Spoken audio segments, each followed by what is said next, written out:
Hello दोस्तों, good morning. God bless you, get success in your life. आप अपनी ज़िंदगी के जो सफ़र है उसमें सफल हों, खुश रहें, मस्त रहें और जो भी कार्यपालिका है, अपनी व्यवस्थापिका, घर की व्यवस्थापिका है, उनमें सहयोग करें, कार्यपालिका में करें और ज़िंदगी का आनंद ले। हम भारत की अगर हम बात कर रहे हैं, भारत का भूगोल पढ़ रहे थे और भारत के भूगोल में हमने कौन से स्टार्ट किए थे कि द्वीप जो क्षेत्र है, तटीय क्षेत्र है, उनके बारे में चर्चा कर रहे थे। हमने क्या है, जो पूर्वी तट है उनके बारे में चर्चा की थी, पूर्वी जो तट है उनके बारे में हमने चर्चा की ली थी। पहला अगर कौन सा आता है, पहले जो तट की अगर हम बात की थी तो हमने किस तट की बात की, उत्कल का मैदान है। उत्कल का जो मैदान था वो महानदी से लेकर के, महानदी से स्टार्ट हुआ था और महानदी से लेकर जो एक नदी बहती है, महानदी से दामोदर नदी तक विस्तृत जो भाग था, यानी दामोदर से महानदी तक विस्तृत जो भाग था वो हमारा कौन सा था, उत्कल का मैदान है। इसकी अगर हम बात करते हैं, विस्तार क्षेत्र है, कहाँ से लेकर कहाँ तक इसका जो विस्तार था वो कौन सा था, बंगाल से लेकर उड़ीसा तक था। उड़ीसा में इसका सर्वाधिक जो है विस्तार देखने को मिला था। दूसरा हमने क्या, उत्तरी सरकार का तट पढ़ा था। दूसरा कौन सा, उत्तरी सरकार का तट है, जो कौन से थे, महानदी से लेकर के कृष्णा तक फैला हुआ था। महानदी से क्या है, कृष्णा तक फैला हुआ था। इसकी अगर हम बात करते हैं, उड़ीसा से आंध्र प्रदेश में था, आंध्र प्रदेश में सर्वाधिक इसका देखने को मिला था विस्तार है। तीसरा हमने पढ़ा था, कौन सा था, तीसरे की अगर बात करते हैं, कोरोमंडल तट है। कौन सा था, कोरोमंडल तट है, जो कृष्णा नदी से लेकर के कन्याकुमारी तक है, तमिलनाडु का क्षेत्र है, वहां तक क्या है, फैला हुआ था। इसकी अगर हम बात करते हैं तो आंध्र प्रदेश से सर्वाधिक विस्तार इसका क्या है, तमिलनाडु में था। और जो कौन सा था, इसी क्षेत्र की अगर बात करते हैं, पूर्वी घाट में, यहाँ पर सर्वाधिक वर्षा देखने को मिलती है। आज हम बात करेंगे पश्चिमी तट है। पूर्वी तट की हमने चर्चा की थी, आज हम बात करेंगे पश्चिमी तट है कि पश्चिमी क्षेत्र में कौन कौन से तट आते हैं। तो भारत के पश्चिमी तट है, कौन से आते हैं, पश्चिमी तट है। प्रथम की अगर हम बात करते हैं तो प्रथम जो तट है भारत का पश्चिमी जो तट है वो कौन सा आता है, काठियावाड़ का तट है। कौन सा लाता है, काठियावाड़ का तट है। काठियावाड़ तट है, गुजरात की जलीय सीमा की बात करते हैं, वहाँ से लेकर के मुंबई तक जो फैला हुआ है वो कौन सा लाता है, काठियावाड़ तट है। वही डायग्राम के माध्यम से चर्चा करेंगे। तो पहला कौन सा आता है, काठिया,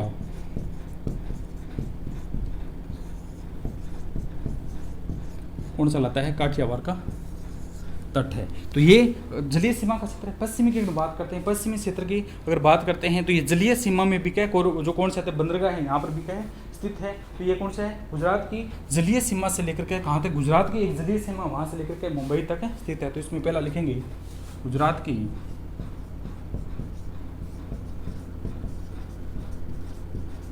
जलीय सीमा से, एक गुजरात क्षेत्र है, वहाँ से लेकर गुजरात की जो जलीय सीमा है वहाँ से लेकर जो मुंबई तक फैला हुआ है वो कौन सा था, कहाँ तक फैला हुआ है, मुंबई तक जो फैला हुआ है वो कौन सा आता है, काठियावाड़ तट है। गुजरात की जलीय सीमा से मुंबई तक विस्तृत क्षेत्र तक, ठीक है। वही डायग्राम के माध्यम से देखेंगे, बाद में डायग्राम बनाएंगे और पश्चिम तट में दिखाएंगे कि काठियावाड़ का तट कहाँ से आता है, गुजरात से लेकर कौन सा सीमा से मुंबई तक स्थित जो तट कौन सा है, काठियावाड़ का तट है। कौन सा तट है, काठियावाड़ का तट है। इस क्षेत्र में आएंगे, भारत के पश्चिमी क्षेत्र में कौन सा आता है, काठियावाड़ का तट है। दूसरा क्या है, कोंकण तट है, ठीक है, कोंकण तट है दूसरा तट। पश्चिम तट की बात करते हैं, कोंकण का,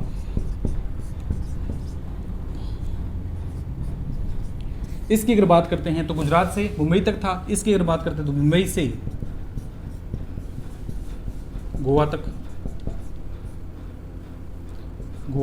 मुंबई से गोवा तक जो विस्तृत भाग है वो कौन सा कहलाता है, हमारा कोंकण तट है। कोंकण तक कहाँ से फैला हुआ है, मुंबई से लेकर गोवा तक विस्तृत जो भाग है वो कौन सा आता है, कोंकण तट है। इसके बाद की अगर बात करते हैं, तीसरा कौन सा आता है, मंगलोर का तट है, ठीक है। मंगलोर का तट है वो कौन सा आता है, हमारा तीसरा है। पश्चिम तट की अगर बात करते हैं, तीसरा तट कौन सा आता है, मंगलोर का तट है। इसे दूसरे नाम की अगर बात करते हैं, कर्नाटक भी कहा जाता है। मंगलोर या कर्नाटक का जो तट है वो हमारा पश्चिमी तट का कौन सा है, तीसरा हिस्सा है। ये अगर बात करते हैं तो कहाँ से कहाँ तक है, तो तीसरा बात करते हैं मंगलोर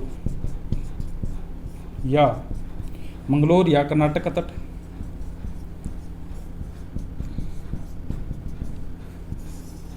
मंगलोर या कर्नाटक तक। इसकी अगर बात करते हैं, गोवा से मंगलोर तक विस्तृत तीसरा तट कौन सा कहलाता है, हमारा क्या है, मंगलोर का तट है। जो गोवा से कहाँ तक स्थित है, गोवा से लेकर के मंगलोर तक विस्तृत पार्ट है वो कौन सा कहलाता है, मंगलोर का तट है। इसके बाद में क्या है, मालाबार का तट है। इसके बाद की अगर बात करते हैं तो मालाबार का तट है। मालाबार क्षेत्र जानते हैं, मालाबार भारत की अगर बात करते हैं तो मालाबार क्षेत्र है। मालाबार तट की अगर बात करते हैं तो ये कौन सा आता है, वही है मंगलोर से लेकर कन्या, यहाँ से चलेंगे फिर, ठीक है। चौथा मालाबार तट, तो ये कौन सा कहलाता है, मंगलोर से लेकर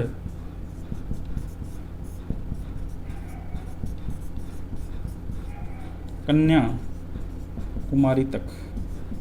मंगलोर से लेकर कन्याकुमारी तक जो विस्तृत पार्ट है वो कौन सा कहलाता है, हमारा मालाबार का तट है। तो इस प्रकार क्या है, पश्चिमी जो तट है वो इस प्रकार डिवाइडेशन किए गए। काठियावाड़ का तट है, गुजरात की जलीय सीमा से मुंबई तक विस्तृत है। गुजरात की जलीय सीमा से मुंबई तक विस्तृत है। कोंकण की अगर बात करते हैं तो मुंबई से गोवा तक है। कोंकण की अगर बात करते हैं मुंबई से गोवा तक है। मंगलोर या कर्नाटक का तट है, गोवा से मंगलोर तक विस्तृत है। और चौथा की बात करते हैं मालाबार तट है, यह है मंगलोर से लेकर के कन्याकुमारी तक है। ये कौन सा आता है, मंगलोर से लेकर के है कन्याकुमारी तक है, ठीक है। तो भारत का सर्वाधिक अगर मछली के उत्पादन की अगर बात करते हैं तो इसी मालाबार तट में होते हैं। मालाबार तट पर भारत का सर्वाधिक क्या है, मछली का उत्पादन देखने को मिलता है। सर्वाधिक जो मछली का उत्पादन है यहीं पर देखने को मिलता है। भारत का सर्वाधिक मछली उत्पादन क्षेत्र बताइए, मालाबार का तट है, जिसे मंगलोर से लेकर कन्याकुमारी तक क्या है विस्तृत किया गया है। तो अब इसको क्या है डायग्राम के माध्यम से देखते हैं। इसको क्या है डायग्राम के माध्यम से क्या है यहाँ पर देखते हैं।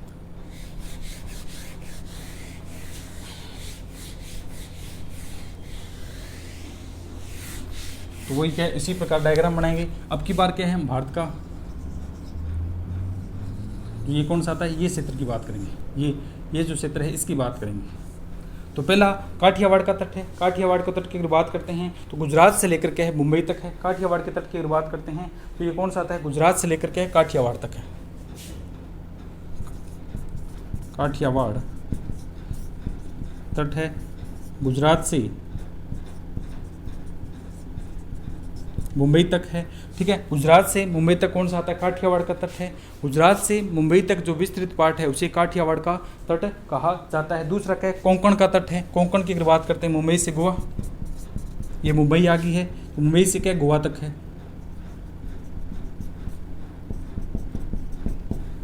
काठियावाड़ की बात करते हैं गुजरात से तरह यहाँ मान लीजिए, ठीक है। वैसे तो प्रॉपर ऊपर की तरफ आते हैं, लेकिन अपने याद रखने के लिए गुजरात से मुंबई का कौन सा था, काठियावाड़ तट है। और दूसरा क्या है, मुंबई से गोवा तक कौन सा था, कोंकण का तट है। मुंबई से गोवा तक कौन सा था, कोंकण का तट है। और कौन सा था, गोवा से मंगलोर तक कौन सा था, मंगलोर या कर्नाटक का तट है। मंगलोर का तट या कर्नाटक का तट है। इसके बाद मालाबार तट है, तो ये कौन सा था, मंगलोर से लेकर के है। अन्य जो क्षेत्र है हमारा कन्याकुमारी का क्षेत्र, वहाँ तक विस्तृत पार्ट करेंगे। नीचे की तरफ बनाएंगे तो ये नीचे की तरफ आता है, तो कौन सा आता है, मंगलोर से लेकर कन्याकुमारी तक है, ठीक है। मंगलोर से कन्याकुमारी तक, ठीक है। ऐसे आप याद रखें तो इस प्रकार ऐसे भी याद रख सकते हैं। पहला काठियावाड़, क्योंकि तमिलनाडु नीचे की तरफ आता है, तो इस प्रकार प्रॉपर मैप से भी आप याद रख सकते हैं। तो काठियावाड़ है, दूसरा कोंकण है, तीसरा मंगलोर का है, और चौथा कौन सा आता है, मालाबार है। यहाँ कन्याकुमारी याद आ जाता है आपको, तो गुजरात से चलेंगे और कहाँ तक चलेंगे, कन्याकुमारी तक। कन्याकुमारी तक चलेंगे तो इस प्रकार ये तट आ जाएंगे। ऊपर की तरफ याद रखना चाहिए तो ऊपर की तरफ है, नीचे की तरफ याद रखना चाहिए तो क्या है, नीचे की तरफ आप इस प्रकार भी याद रख सकते हैं। तो इस प्रकार के भारत के जो कौन से आते हैं, पश्चिमी तट आते हैं। इसके बाद की अगर बात करते हैं गुजरात का क्षेत्र है, यहाँ पर कौन सा था, कांडला बंदरगाह भी है। गुजरात की अगर बात करते हैं यहाँ कौन सा था, कांडला बंदरगाह, यहाँ बंदरगाह भी देखने को मिलता है। तो बंदरगाह मोस्ट पॉपुलर बंदरगाह कौन सा आता है, गुजरात का कांडला बंदरगाह है, जहाँ से ज़्यादा आयात निर्यात चीज़ें की जाती है, कांडला बंदरगाह है। दूसरा अगर बात करते हैं जवाहरलाल नेहरू बंदरगाह भी है। महाराष्ट्र की अगर बात करते हैं तो यहाँ पर जवाहरलाल नेहरू बंदरगाह भी है। बंदरगाह मोस्टली जो है पश्चिमी तट पर ही ज़्यादा देखने को मिलते हैं, पश्चिमी तट पर ज़्यादा बंदरगाह देखने को मिलते हैं। कोच्चि है, मंगलोर का तट है, कोच्चि मंगलोर है। इन क्षेत्रों में क्या है भी काफ़ी मात्रा में जो बंदरगाह है वो भारत के देखने को मिलते हैं। पूर्वी क्षेत्र की अगर बात करते हैं तो पूर्वी क्षेत्र में कौन सा आता है, कलकत्ता हल्दिया है, कलकत्ता का हल्दिया है, विशाखापट्टनम का एक द्वीप समूह है, वहाँ पर भी क्या है बंदरगाह, 2-3 छोटे छोटे क्या बंदरगाह देखने को मिलते हैं, ठीक है। और नाजापट्टनम है, चेन्नई है। इस प्रकार इस क्षेत्र में भी क्या है भारत के जो अगर बंदरगाह हैं उनमें देखने को मोस्ट पार्ट जो देखने को मिलते हैं। इस प्रकार हमारे क्या पश्चिमी और पूर्वी जो तट है उनके बारे में हमने चर्चा की।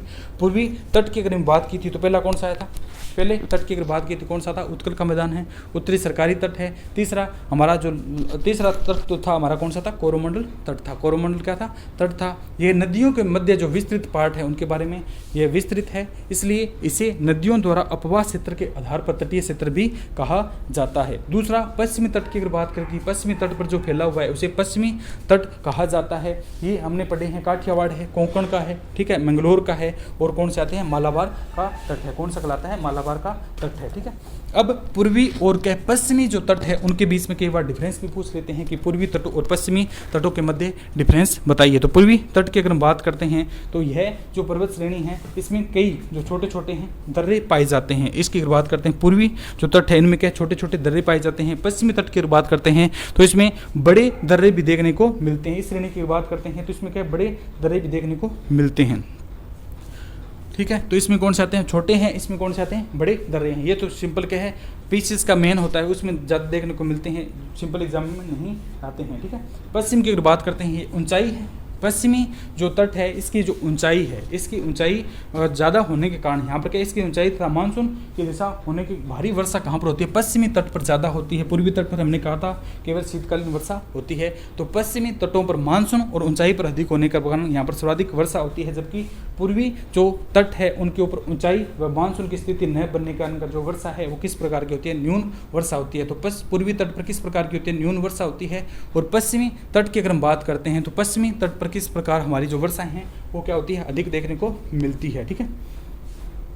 तो अधिक वर्षा पश्चिमी क्षेत्र में किस प्रकार की होती है, अधिक वर्षा होती है। तो हमने क्या है उष्ण शीतोष्ण कटिबंध पढ़े थे। उष्ण कटिबंध क्षेत्र जो कहाँ बनते हैं, जहाँ पर सर्वाधिक वर्षा देखने को मिलती है। पश्चिमी क्षेत्र में अधिक वर्षा होने के कारण यहाँ पर क्या उष्ण कटिबंधीय सदाबहार वन पाए जाते हैं। यहाँ पर क्या उष्ण कटिबंधीय सदाबहार वन पाए जाते हैं। उष्ण कटिबंधीय सदाबहार वन पाए जाएंगे तो यहाँ पर जैव विविधता अधिक होगी, यानी ज़्यादा जीव जंतु निवास करते हैं। जबकि पूर्वी तट की अगर बात करते हैं तो यहाँ पर वर्षा कम होती है। तो सीमित वर्षा होने के कारण क्या है, यहाँ पर तो पतझड़ वन यहाँ पर पाए जाते हैं और जैव विविधता कम न्यून देखने को मिलती है। शुष्क सा स्थल यह पड़ा रहता है। कौन सा आता है, पूर्वी जो तट है ये किस प्रकार का है, शुष्क स्थल के रूप में पड़ा रहता है। पश्चिमी तट है, यहाँ पर बरसात ज़्यादा होती है, ऊंचाई पर स्थित है, इसलिए ऊंचाई पर स्थित है, बरसात हो रही है तो कहीं न कहीं नदियाँ उद्गम होगी। तो पश्चिमी तट पर क्या सर्वाधिक नदियाँ देखने को मिलती है। जबकि अगर भारत के तटीय प्रदेश के पूर्वी भाग की अगर बात करते हैं तो यहाँ पर क्या है, न्यूनतम नदियाँ देखने को मिलती है। पश्चिम की अगर बात करते हैं, कृष्णा है, गोदावरी है, ये नदियाँ का उद्गम यहाँ पर देखा जाता है। और दूसरा है पूर्वतम की बात करती है, न्यूनतम जो है यहाँ पर देखने को मिलता है, ठीक है। जो ठंडी की खाड़ी है इस क्षेत्र की जो कुछ हवाएं आती है इनके कारण यहाँ पर जो क्या है बरसात देखने को मिलती है। शीतकाल में थोड़ी नामात्र की बरसात होती है, जिसे क्या कहा जाता है, जिसे अगर हम बात करते हैं तो कौन सी, मावट के नाम से जानते हैं। शीतकालीन जो वर्षा होती है उसे मावट के नाम से भी जाना जाता है। इस प्रकार ये हमारा क्या छोटा सा एक पॉइंट रहा था कि पश्चिमी तट है। भारत के तटीय प्रदेशों की हम बात कर रहे थे कि तटीय प्रदेश कौन कौन से हैं, इनके बारे में क्या मुख्य मुख्य बातें हैं। तो हमने इसके बारे में चर्चा की कि पूर्वी तट ये है और कौन से आते हैं, पश्चिमी तट ये है। इसके बाद एक द्वीपीय प्रदेश रह जाते हैं, ठीक है। भारत के भौतिक विभाजन में कौन से आते हैं, द्वीपीय प्रदेश है। हमने अंडमान और निकोबार द्वीप समूह है, पुडुचेरी है और जो लक्षद्वीप है उनके बारे में चर्चा की थी। तो ये क्या है, मोस्ट जो क्या है यहाँ पर है, ये जो क्या है द्वीप है, इनमें मुख्य मुख्य जो बातें हैं, कैसे काला पानी की संज्ञा क्यों दी जाती है, और जो राजधानी है मिनिकॉय है, चैलेंजर द्वीप है, उनके मध्य कौन कौन सी संधियाँ वो पाई जाती है। इसके अलावा भी थोड़े द्वीपीय प्रदेश रहेंगे, उनके बारे में हम चर्चा करेंगे। तो द्वीपीय प्रदेश की थोड़ा सा डिस्कस कर लेते हैं कि द्वीपीय जो प्रदेश कहा किसे जाता है, ठीक है। भारत की अगर हम बात करते हैं तो भारत के अधीन जो कुल है द्वीपीय प्रदेश की बात करते हैं, लगभग 247 जो द्वीप है भारत के अधीन है वो माने जाते हैं। भारत के अधीन कितने हैं, 247 द्वीप माने जाते हैं। इनकी अगर हम बात करते हैं 204 जो द्वीप है वो कहाँ पर है, बंगाल की खाड़ी में देखने को मिलते हैं। 204 द्वीप है वो कहाँ पर है, बंगाल की खाड़ी में देखने को मिलते हैं। और 43 जो लगभग 43 द्वीप है, कहीं 46 दिया हुआ है, लेकिन एनसीईआरटी की बात करें 43 जो द्वीप है वो कहाँ पर है, अरब सागर में देखने को मिलते हैं। तो 43 द्वीपों का समूह कौन सा है, अरब सागर में है। और 204 द्वीपों का समूह कहाँ पर पाया जाता है, बंगाल की खाड़ी में पाया जाता है, ठीक है। तो कुल द्वीपों की संख्या की अगर बात करते हैं, भारत के अधीन कुल जो द्वीप है वो कितने हैं, 247 है, ठीक है। इसके बाद क्या अंडमान और निकोबार द्वीप है, इसमें कुछ द्वीप पाए जाते हैं। अंडमान और निकोबार द्वीप है, इसमें भी क्या है, कुछ द्वीप है वो पाए जाते हैं। कौन कौन से द्वीप है, उत्तरी द्वीप है, मध्य द्वीप है, दक्षिणी है, कौन कौन से हैं अंडमान और निकोबार का द्वीप है, इस प्रकार के है, इसमें चर्चा करेंगे। तो आज के सेशन में इतना ही। बाकी इसका द्वीपीय प्रदेश है वो कल सेशन करेंगे। कल जो भारत का है ये कंप्लीट भौतिक विभाजन है वो कंप्लीट हो जाएगा, इसके बाद हम आगे बढ़ेंगे। तो ओके दोस्तों, आज के लिए इतना ही। बाकी इसका रिमेनिंग पार्ट है वो अगले सेशन में देखते हैं। थैंक यू दोस्तों।